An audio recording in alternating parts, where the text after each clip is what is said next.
I've uncovered more Gone with the Wind history hidden in plain sight in a beautiful 100-year-old hotel in Atlanta. Join me for the incredible story. But first, some information on the Biltmore. The Atlanta Biltmore Hotel was built from 1922 to 1924 by Coca Cola heir William Candler and two other partners. It opened on April 19, 1924, and became the hub of society in Atlanta. It soon became the home of WSB Radio in 1925 and remained so until 1956.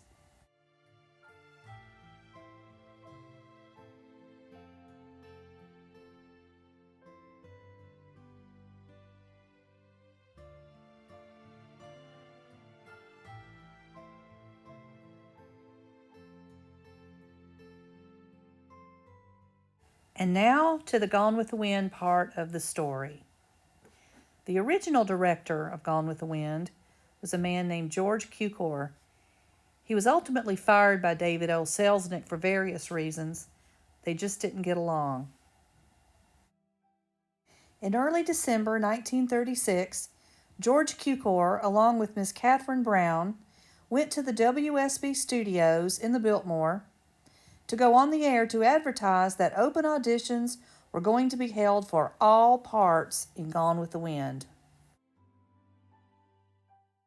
On December 5, 1936, the main ballroom was packed with hundreds of hopeful Scarletts, Melanies, Ashley Wilkes, and Tarleton twins for an open audition organized by George Cukor and Selznick Studios.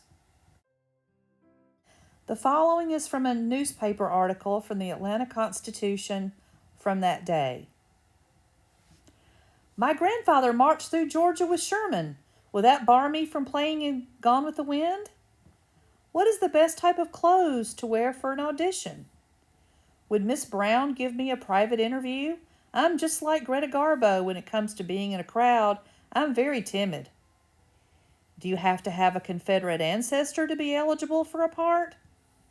I'm a damn Yankee, but I live here now. Do you think Miss Mitchell would resent me applying for a part in the movie version of her book? She doesn't seem to like Northerners.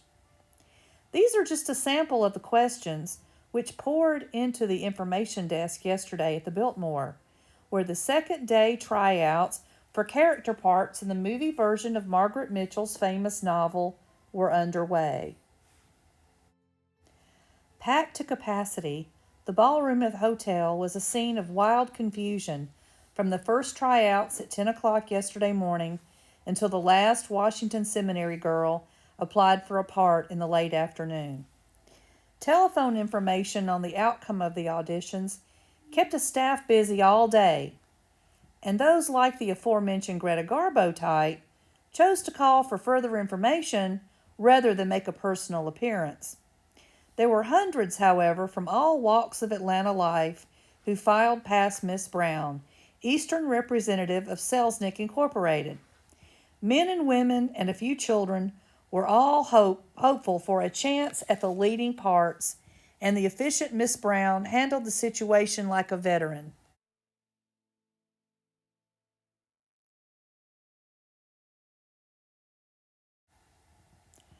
Approximately 50% of the applicants were given a chance to read carefully prepared lines for the audition before Anton Budsman, aide to Miss Brown. It was interesting to notice the reaction of the men and women when their time came. Each audition called for a scene between Scarlett O'Hara and Rhett Butler, Scarlett and Ashley Wilkes, and Scarlett and Melanie. The women, calm and composed, held the script with a steady hand, but the stronger sex shook with terror when they became Rhett Butler and Ashley Wilkes. One young man dropped the script 3 times during the reading. Another was so excited he fled from the room, while another gave an excellent stuttering act. But it was Scarlett and Melanie who polled the majority of votes yesterday for the parts, with the latter slightly in the lead. Feminine Atlanta feels sympathetic for the gentle Melanie, and hers was the character the majority desired. Miss Elizabeth Cryer of Anniston, Alabama, who is a house guest of Mrs. Julian Wolfe, made a very favorable characterization of Melanie and was requested to read the script the second time. Ed and John Spear, tall, handsome, red-headed twins, were spotted as splendid possibilities for the part of the Tarleton twins. Ultimately, though, it was learned that no parts have been assigned to Atlantans for possible roles in the movie, but the auditions will continue through today. Miss Brown and her assistants will march through Georgia Monday as far as Macon in search for talent. George Cukor, the director, will arrive next week to make final selections for Atlanta and Georgia's possible bid for movie fame.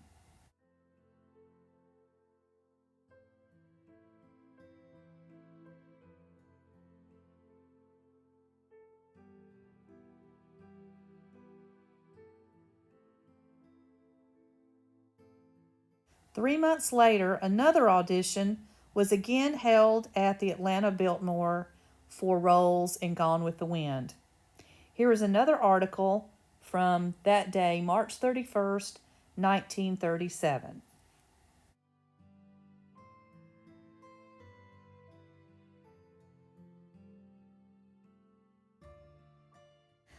Three Atlanta girls were designated as having interesting picture possibilities yesterday afternoon by John Darrow, assistant to George Cukor, motion picture director, following auditions which may lead to roles in the film version of Gone with the Wind.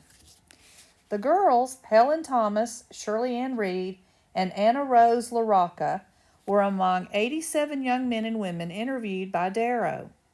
At the auditions, portions of the script were read by candidates for possible screen roles. As the auditions were being held, Cukor, Hobie Irwin, scenic designer, and Wilbur Kurtz, prominent Atlanta artist and historian, visited homes here, getting, quote, Southern atmosphere, end quote. They visited the home of H. Cobb Caldwell on Peachtree Road and the homes of Miss Sally Keeler Camp and Mrs. Elizabeth Blair, and lunched with Mr. and Mrs. Mark Temple at Marietta. Auditions will be held today also at the Biltmore Hotel from 11 o'clock to 1 o'clock and from 2 o'clock to 4 o'clock. Darrow is being assisted by Miss Catherine Brown, Eastern representative of the film company, which will transfer the novel to the screen. Cukor indicated the celluloid Gone with the Wind will closely follow the book, saying, quote, if it doesn't, I'll be in the same category with Southerners as Sherman, and I don't want that, end quote. Atlanta newspaper men and women were guests of the visiting Hollywood celebrities at a tea late yesterday afternoon. As we all know, those Atlanta hopefuls didn't ultimately get the roles they were auditioning for, and George Cukor didn't ultimately direct Gone with the Wind.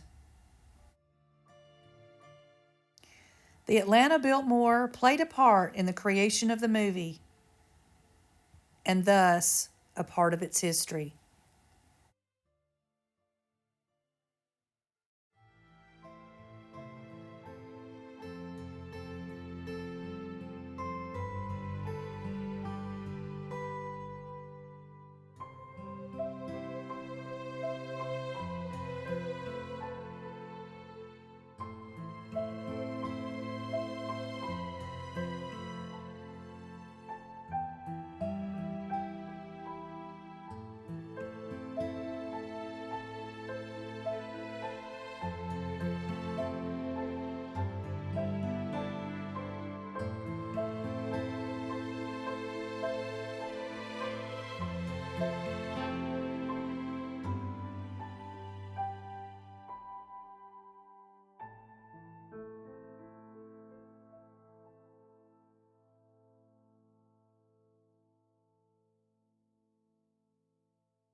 I've been feeling so small.